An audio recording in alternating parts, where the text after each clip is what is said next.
Good morning. I'm your host, Bob Pace, and it's an early morning here on the West Coast. A little after 4 a.m., it's my dawn patrol. It's when I usually wake up, and I'm doing this podcast live from California. You found me on Facebook, and I'm broadcast on YouTube using the StreamYard application. Hope everyone had a good Friday.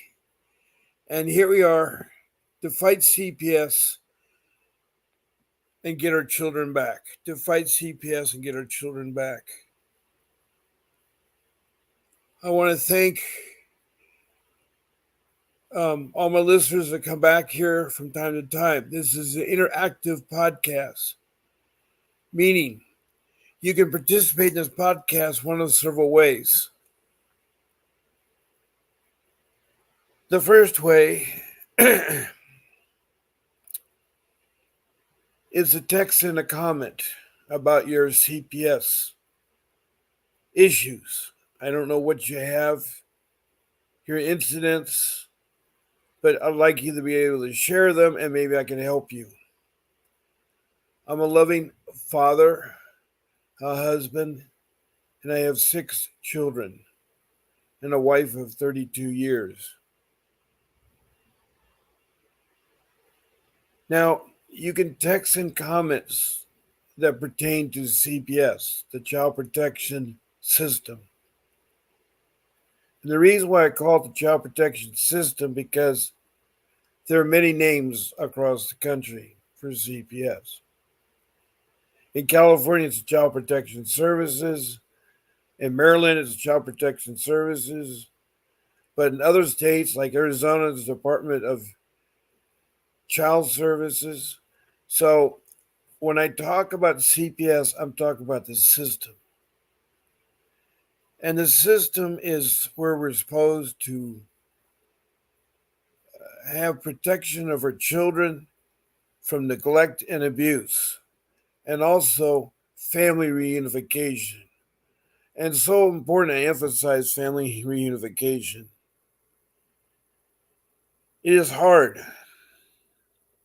when a family is broken apart or the children are stolen from the home. Yes, I said stolen. The children are trafficking, dumped into the foster care system, either in a shelter, a group home, or a single family home.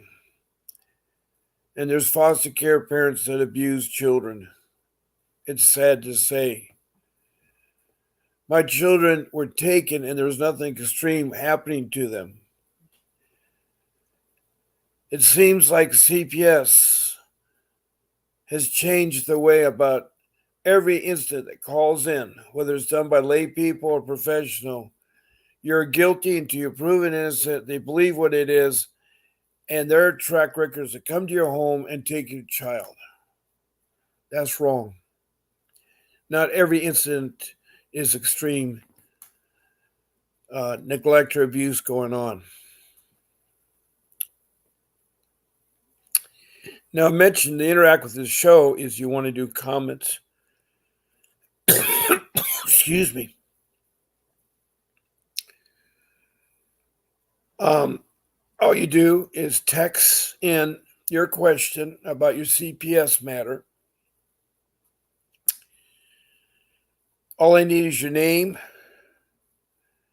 and the city and state you're texting from. It could also be your country, because some of you have expressed concerns with CPS from other countries. I've had Australia, Canada, United Kingdom, Ghana, Mexico, and Mozambique. Text and comments, and the one from Mexico, the gentleman called in about his 2 daughters get back. They're in the States, and they're in Missouri, and he's trying to get them back. It's really, really sad how CPS and things have really impacted the parents. I know how you feel. and I do care. I've been there. I've been involved in CPS with them since 2010. In 2015, they stole my children. They trafficked my children. And in 2018, they were returned, or 2017, they were returned. And that was only when I had to gotten an attorney. I'll talk about that in a moment. But you're probably wondering, what am I supposed to do? Now, if you want to talk on my show, all you do is call in 626 698 0990. That's 626 698 0990. For the hour of my show, that is live, and you can call, and I can put you on speakerphone, and you can be talking. Now, if you wanted to be a guest, whether you want to be on cam or not be on cam, you want to schedule that time with Grace, my producer, who does a lot, and I really appreciate her help. She can be emailed at grace@vincentwdavis.com. It's scrolling across the bottom of my screen. That's grace@vincentwdavis.com. Tell her the time you want. I'm on 14 times a week, 7 days, twice a day. 10 o'clock in the morning, my typical time for 1 hour Pacific Standard Time, and 7 o'clock at night for 1 hour Pacific Standard Time. There are times that I have altered my times, and this morning's one of them. I know 4 a.m. is an early time for y'all. Rocky Mountain time, is 5. Central time is 6. And East Coast time is 7. People on the East Coast are getting up at 7, so this may be a good time. Hopefully you'll come in and join me. So I've told you how they interact with the show, either by texting or calling in or scheduling a time you want to be a guest on the show. I know it's very difficult and hard for you to deal with an agency that's not transparent, that lies, that tricks, uses deceitful tactics, and does not like parents, and does not do family reunification. When they get the complaint, they have 24 hours from the phone call to investigate. And they come down hard. They look you up, your background, see if you had any other CPS cases, to see whether your kids were taken before, to see whether you were in foster care. Yeah, foster care people have been on my show, and they've been demoralized. After going through a horrible experience of being molested stuff, CPS still bothers them when they're a grown adult and they're having children. Having children in a family is a beautiful thing. It's something that everybody wants and aspires to. When I was a small child growing up, I saw my parents struggling. Yes, we all struggle. We all struggle. We struggle with loss of a job, or being homeless, or drug addiction, or some other matter that was maybe a slight hiccup, because we're not born with a manual to how to be a parent, or how to do relationships, or how to take care of your children. There really isn't one out there. And the only one I heard of is growing up was my parents used to talk about this guy named Dr. Spock. And I'm not talking about the Star Trek Vulcan. I'm talking about the Dr. Spock in the United States. And he had books out there about how to raise your children and what to do and what to write. Anyway, you learn from your parents. You learn from maybe some education online or something that you may have taken in school, but you try to do your best. And if you're in this room, I know you care. And welcome, Mary Maxine Equine. You just reinforced me. She says, as a foster youth, this is very true. Yes, Mary Maxine, I hear you. I know that children were abused in foster care. It's terrible. It's not a place for children. Children belong with their families. My kids were taken illegally, they weren't in any danger. But the MO of child protection is to take your children. And you probably wonder why they want to do this. Well, the federal government gives them a lot of money to take care of children. I think they give way too much money. In my case, in Southern California, it was $20,000 per child per month that came in, and that's a lot of money. 3 children, that's 60,000. If there's 100 children, that's 600,000. So that's a lot of money. So I want you all to understand that CPS is not your friend, and you really need somebody that can help you out.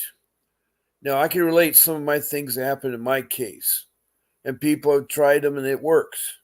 I have 3 rules, and I'll talk about them in a moment here.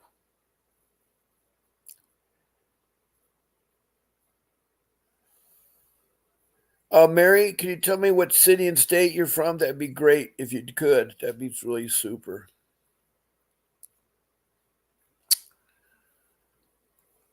Okay.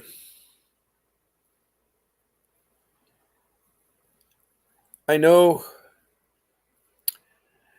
that you want. Oh, I was in foster care in California. Oh boy. Mary was in foster care. She's grown up and she now has a CPS case. And this is sad. This is so sad. It repeats itself. It's a $38 billion business that CPS is making money. And you always wonder why the government has a hard time budgeting the balance. Well, this is one of the reasons. There's no transparency. There's no monitoring of them. There's no board of directors and supervisors that watchdogs them. They do have a director, but my director, he was useless. I tried to fight them for a year and a half without an attorney through emails and meetings. And I met with the director, and I was complaining about things. And I should have known when I came to his meeting place in his Taj Mahal. It was like 11-story building. It was green like the Emerald City in Oz. And he had so much gold around his neck, I thought he'd fall over. And he'd go in one ear and go out the other ear. I tried with their management, supervisors, and things like that. I got nowhere. The more I complained, the more I got. Wow, Mary. She lives currently in Chicago. I don't have a case, however. My friends from care have. You left foster care before I aged out. Okay. All right. Well, thank you, Mary, for sharing that. If you'd like to talk on my show, you can call in right now at 626-698-0990. And you can talk to on the show live. You won't have your face, but your voice will be on speakerphone, and you can talk about your experience with foster care. I'd love to hear about how you were abused in foster care, or how you bounced around and what brought you into foster care. So she lives in Chicago. That's in the state of Illinois. And she does not have a case, which is good, but she has friends that do have a case. And they're going through a horrible, horrible experience right now dealing with that. I understand. That's fine, Mary. You can call in another time, or if you like, you can email Grace at vincentwdavis.com, and she'll schedule you into one of my 14 podcasts.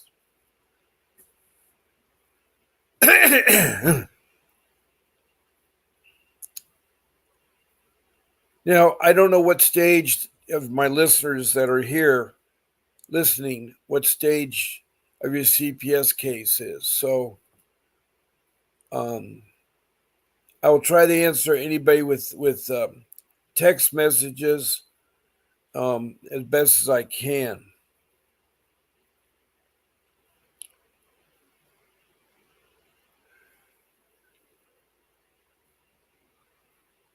Now, this podcast is produced by Vincent W. Davis and Associates. It's a law firm in Southern California. And the lead attorney, Mr. Davis, is a family law attorney. And I want to thank him for providing this podcast. And he can be reached at 888-888-6582. He wants to help you. You can just call in. And I'll talk more about him in a moment.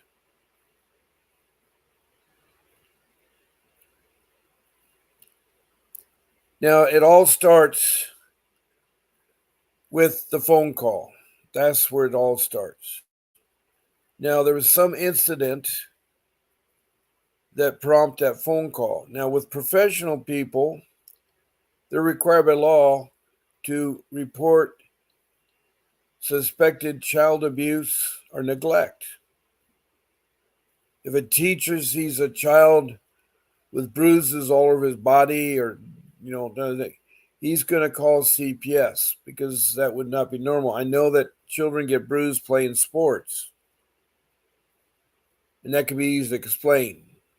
Same thing with a doctor, a nurse, a fireman, a policeman. These are all professionals. Anybody that deals with children on a day-to-day as a job is a professional, and they can call in. The other people are called lay people. They can be family, relatives, your in-laws, but I'm sad to say that it's being used abusive lately. In my case, I didn't find out, but it was my in-laws that were making all these phone calls. And for 5 years, I kept meeting with CPS and tell them that, no, that's not true, that's not true.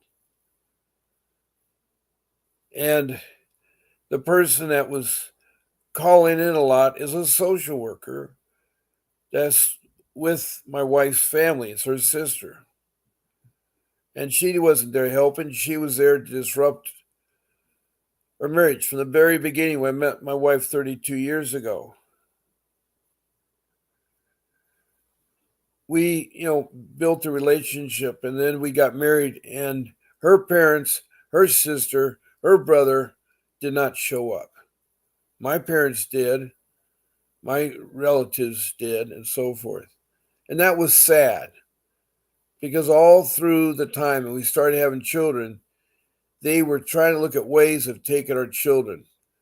Some reason they wanted our children, and I have no idea the reason why, except we have really beautiful children, very well mannered children, and very well educated.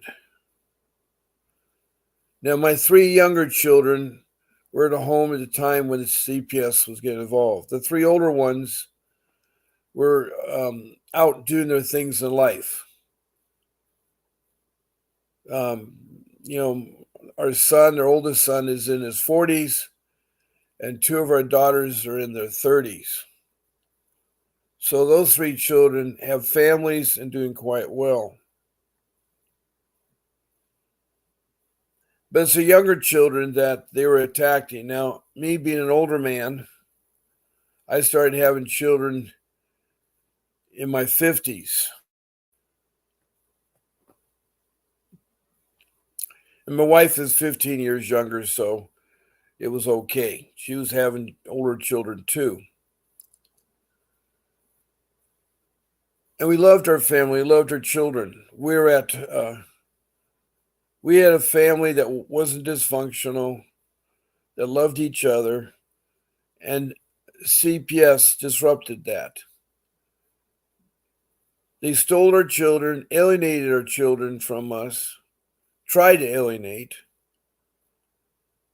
and put them in the foster care system. They came to my house 5 years later through deception using a police detective, and they were hunting for something. They didn't find anything. There was nothing they could. And because I let them in the house, I didn't know about the law that you don't let them in the house unless they have a court order.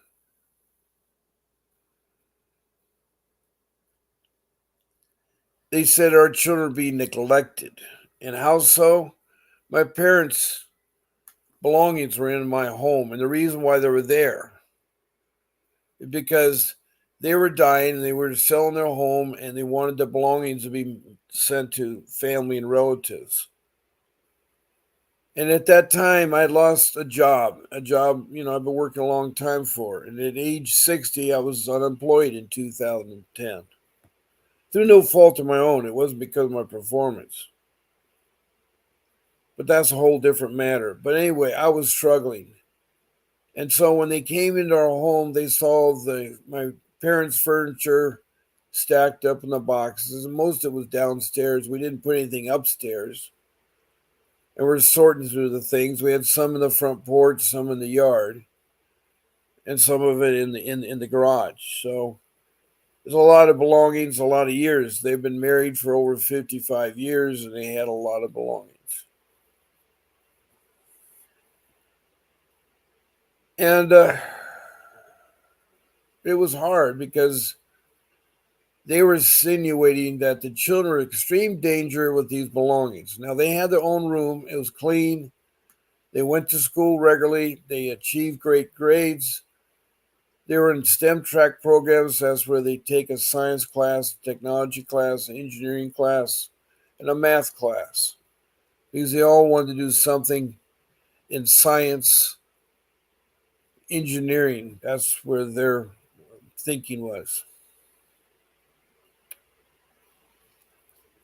So I was horrified when the CPS tricked me and everything and said my children were in imminent danger and they were going to take them in. And they put them in a shelter. And the shelter was next to a prison, a juvenile prison. And the play yard was right next to the juvenile play yard. That's not being safe. Furthermore, there was beehives that were stinging the children. The place was dirty, overcrowded. The food was awful, and on top of that, their idea of education was reading a book to the children. Now, that is not education. They need to go to the school of origin. Our child at that time, who was 15, was at a private school. Our daughter, who was 12, was at elementary school, and our young son, who was 9, was at my daughter was at middle school, and then my son, he was at elementary school. The same elementary school that my other two children went all through.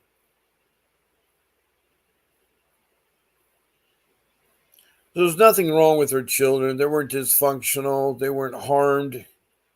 And we as parents did our best. And when you lose a job, you have mortgage to pay. And I had a hefty mortgage. In fact, I had to sell my home because I need the money to fight and money for other things. And there wasn't much equity in my home because I had two hefty mortgages that almost equaled the value of the home.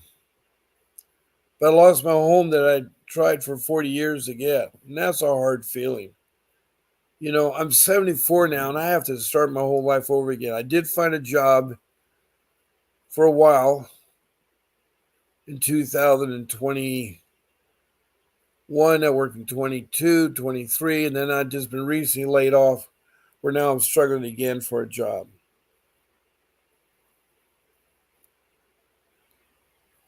So my kids were put in the nightmare, what they call CPS here in California, Child Protection Services. Now CPS, I thought was something that would help my family, not destroy them, not have them molested in foster care, not have them abused, not have them trafficking into foster care. Yes, CPS does do trafficking. Yes, they do alienation where they try to alienate the children from the parents. It's a horrible experience. The children are taken right away, and you have a safety plan meeting, which is the next step about where you put your children. And we're fortunate in the beginning because we had my wife's sister and her husband, they would take the kids. But it's a lot of work for 3 kids, for them. And, they last a couple months, but this thing was going to be stretched out a long time. I had no idea about the money making thing that CPS wants the case open and make money off the children.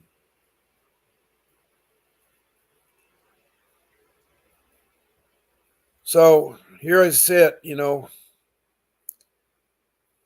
talking to you about my case, which may be different than yours, but I found that CPS was a bunch of liars. They don't like parents, they don't like older people, they show no respect. Not only am I a senior, I'm an elderly person who is trying to take care of his family, who's done good all his life. I've been doing this podcast now for several months. I've talked to over 500 some people. It all seems to be the same scenario. A couple of days ago, I had a social worker come on the show, and she was abhorred that I was saying such negative things about them. She was from Maryland, and she said they don't do those kinds of things. But I've had two people from Maryland that said just the opposite. So I don't know what to believe. It's good to have her. I try to be very respectful, but I told the truth that CPS abuses children, that CPS abuses the parents, that CPS steals the children.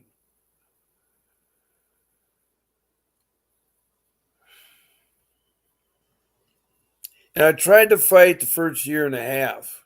See, they took my children in 2015. And they did it a tricky way. They had a detective follow me where I picked up one of my children, then have me pulled over by a black and white for something that never happened. But then the detective says, "You're coming with me to your house." Didn't tell me what I was going there for. Didn't say any of my allegations. My constitutional rights were broken. And I thought I could trust him. So I followed him. I was supposed to go pick up my wife, but he said, "No, you leave your wife where she's at." They love to destroy you. They love to take you apart. I don't know. I think it's terrible what they do. So I come back to my house, and here is three social workers, five firemen, two code enforcement, two uniformed policemen, and the detective.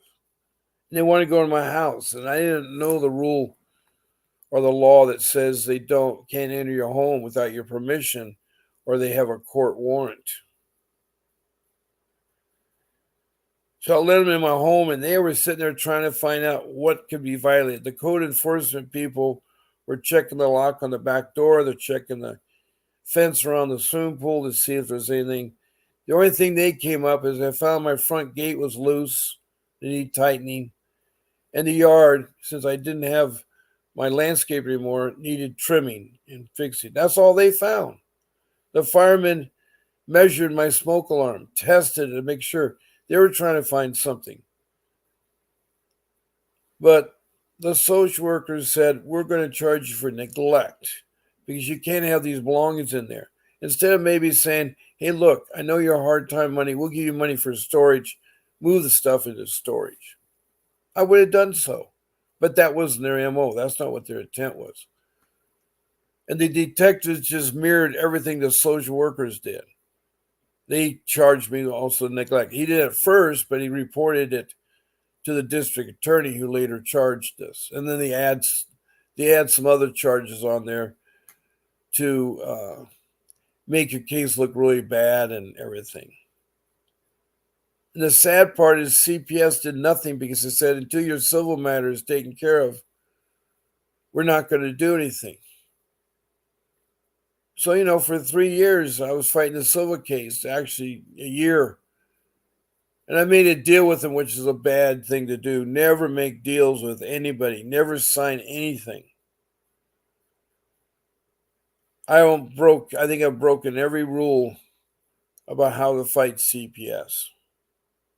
And I'm here to share these rules and tell you that you got to be heads up. You got to study your adversary. You got to see where the judge's background is, the dependency judge. And most important is my rule number one, you need to get an attorney.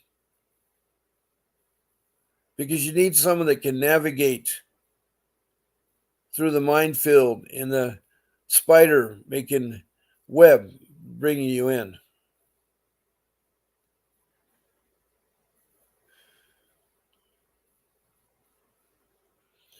And I did not realize how bad things were with them.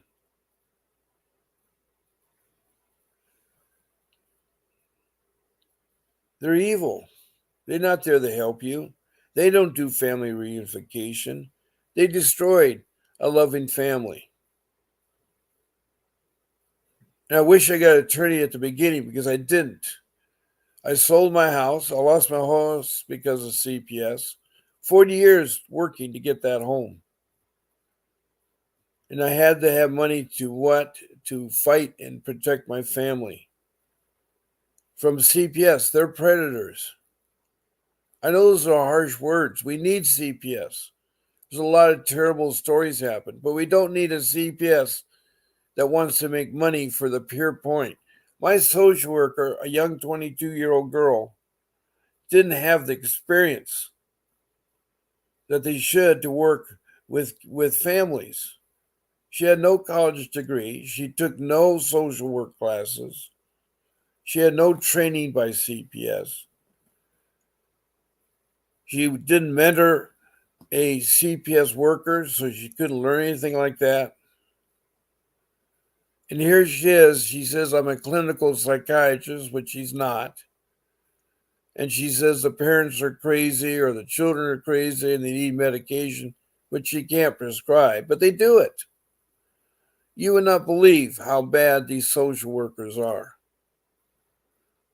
They lie to cover themselves. They're resentful. They always want to strike back at you. In fact, our daughter, who at 12 was told by the social worker to divorce your parents,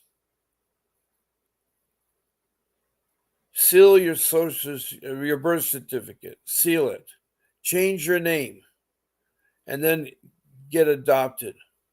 And she did all that. She was told that. At 12, you don't know all those things. And we know this is for a fact because the social worker told us because when we finally got an attorney, he cross-examined her and found she was lying. And we had a way of doing a lawsuit. But she was lying. And she wanted to be revengeful. And that's terrible. There's so much revenge things these social workers do. So that leads me to rule number 1. You need to get an attorney. You need to have someone that will negotiate and go through the complex system of CPS. CPS is like your Alice in Wonderland falling a rabbit hole, and there's so many doors you don't know where to turn to, where the answer. And with that being said, it's really, really, really hard. It is so hard because you're dealing with somebody you can't trust, somebody that has no board of directors. Our social worker was more interested in her Gucci purse every week, her makeup, her eyelashes, her clothes, her her BMW car because she got bonuses. That's how they reward the social workers. You get a bonus for every time you keep a child in. And that's where they use that excessive amount of money. In fact, there was a case in Georgia. One of my long listeners here, Faye, in Richmond, Kentucky, said that the CPS system was audited and they came across 389,000 there was no accounting for. 389,000. It's no wonder a government can't balance its bills and can't do it. There's so much. It is hard. It is really hard. Um, I want to tell you that there is hope. And that's where it comes with rule number 1, the attorney. And I'm not talking about the public defender that you get in court. I'm talking about a real attorney, a professional attorney, a family law attorney, somebody that has fought CPS and got the children back. Now, I say getting an attorney and deal with CPS is just as important as like getting a doctor to do open heart surgery. You're not going to let a layman do open heart surgery. You yourself are not going to, do open heart surgery. You need a professional. You need a doctor who's been trained, who's been in medical school, that's taken an internship, that's got a license, that has mentored another doctor before they go into your body and fix your heart. Same thing is true with CPS. You need an attorney, a family law attorney. Now, people ask me, how do you find attorneys? Well, you just Google family law attorneys and you'll see a list of them. You look through them and get the 10 best ones from just looking at them. And then from the 10, you get their phone number and so forth. Then you're going to whittle it down to 5. And those 5 are the ones you're going to call and interview them and find out how they can help you. And if they fought CPS. It's very important they fought CPS. Now I have an attorney that's already you could call. His name is Vincent W. Davis. Mr. Davis is a trial attorney. He's been doing it a long time. He has won CPS cases. He has gotten your children back. All you need to do is call in 888-888-6582 and tell the office that Bob Pace sent you. And when you talk to Mr. Davis,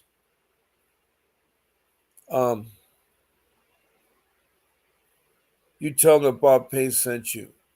Now, there is a link that is scrolling. It's my calendar for Mr. Davis. So you can schedule a time with him. And right now, he'll offer 30 minutes for $60. 30 minutes for $60. And it's well worth it because you need to talk to a real attorney. Now, whether you hire him with a retainer, that's up to you. You need to find out on that. I don't know what the price would be because each case is different. Depends on the length of your case going on, the complexity of your case, and where it's located. He works out of Southern California, but he do Northern California. He'll do any of the 50 states out there and help you out. He's a very excellent family law attorney and somebody that when you do hire him, you'll see how good he is. So I encourage that. I encourage that. I want you all to think about that, but it's important. And that's my rule number 1. Hire an attorney because that's the only way you're going to get your kids back. Now, rule number 2 is you want to take notes about all the incidents that have happened to you at the start of this case. You want a blank notebook, a notebook devoted to nothing but incidents in CPS cases. You write down each incident and skip in a couple lines between incidents. Your first line, you're going to put the date and time of the incident and the people involved, the children, the social workers, the police, or whoever the parents, whatever the people are. Then after the first line, you put that, the second line or third or fourth is going to be what the incident was about. My children were taken. I went to CPS to talk to them. So you put the incident down, and then you want to put the outcome. And the outcome may not be readily available at first. You may have to come back later and fill it in, but you want to leave some lines and space there. Then after it's all said and done, you leave a couple lines, you move on to the next incident and so forth. You want to use highlighters. Pink and yellow are good colors. They'll highlight it, and you can use the different colors to symbol different things. Like yellow could be important matters you need to bring up in court. But this notebook you should keep, this case may go on for years. It's not necessarily over in 48 days, they tell you. No, it may go on and on and on. And they're going to try to because they want to make monies.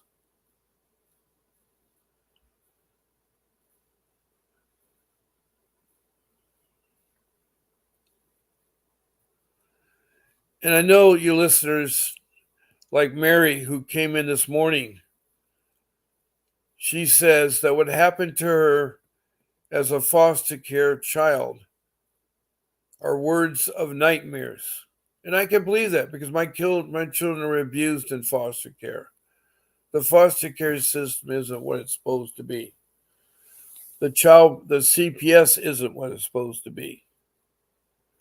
So doing that first rule, hire an attorney and do notebook will help. Now my third rule is you want to say no to the police or the social worker.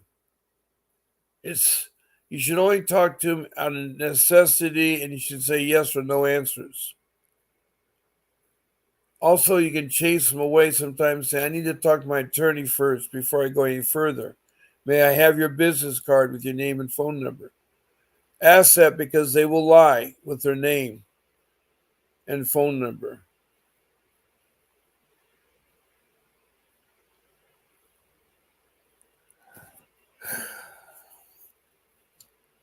They're very deceptive. I thought I could be honest with them, but you can't. They're out to get you. And I know from personal experience and from my viewers, there's over 500 of you I've talked to, and you all say the same thing. Out of the 500 some people, I've had one person, a social worker, that said differently. And yes, I see that some of you said that the things I give you have helped, so that's good news. But you want to say no, and you want to say yes, no answers. That includes the police.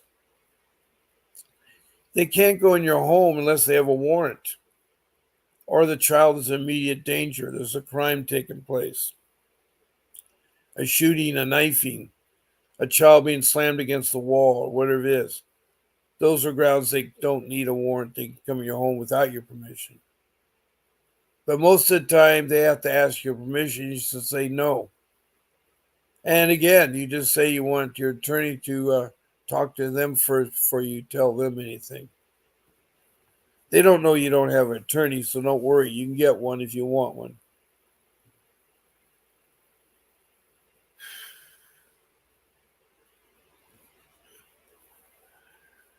But your case is going to go in where they file a petition, and it goes into dependency court, and you go through stages where you get your plan.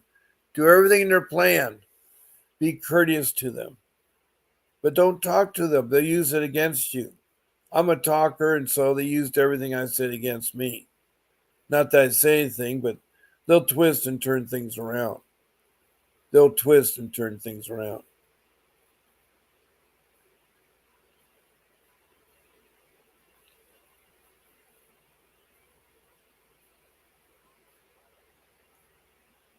Now, there's important things, there's that safety meeting. They should happen the first week they take away your children, and you need to find a safe place for them.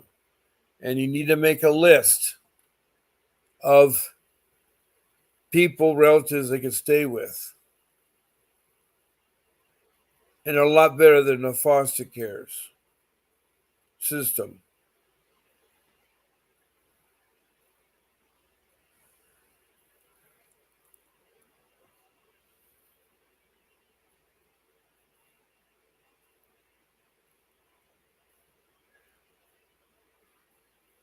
Now, during that safety meeting, for any of you that are native Indians out there, I'm talking about the American Indians, the first immigrants, there's a thing called ICWA, the Indian Child Welfare Act, and that's supposed to help our Indian children from being so quickly adopted and so quickly taken from their parents. But that means CPS has to investigate if they're registered with a federal recognized Indian tribe or could be registered.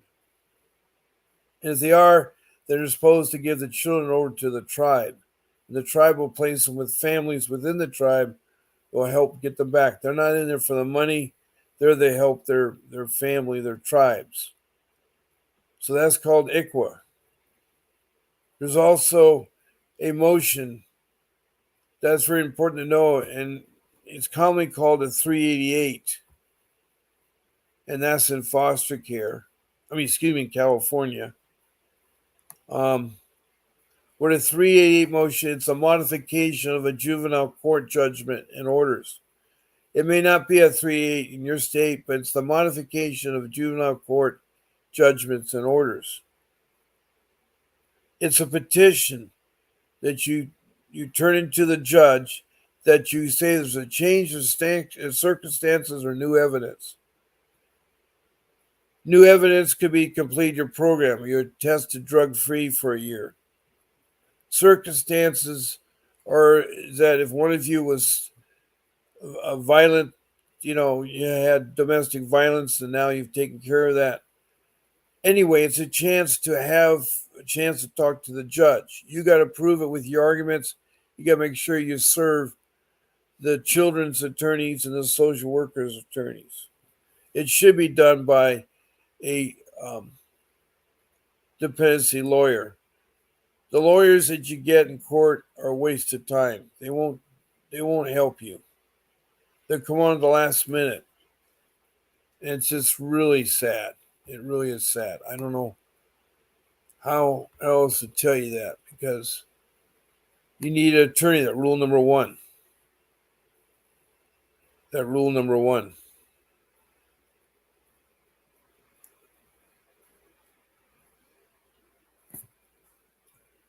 Now, one moment, please. I'm going to leave the stage for a second to check on something. I'll be right back.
Okay, I'm back. I'm sorry, I had to take care of a personal matter. Also, I see our time is up and I have to leave shortly. But I want you all to know that I care about you, to keep trying with your getting your kids back. Follow those 3 rules. Hire Mr. Davis. He's a great, excellent attorney. Take good notes and say no to social workers and police. Don't let them in your home. So I want to thank you, Mary Maxim. I hope you come back again. I'm on again tonight at 7 p.m. And please, you all, take care. God bless. This is Bob Pace.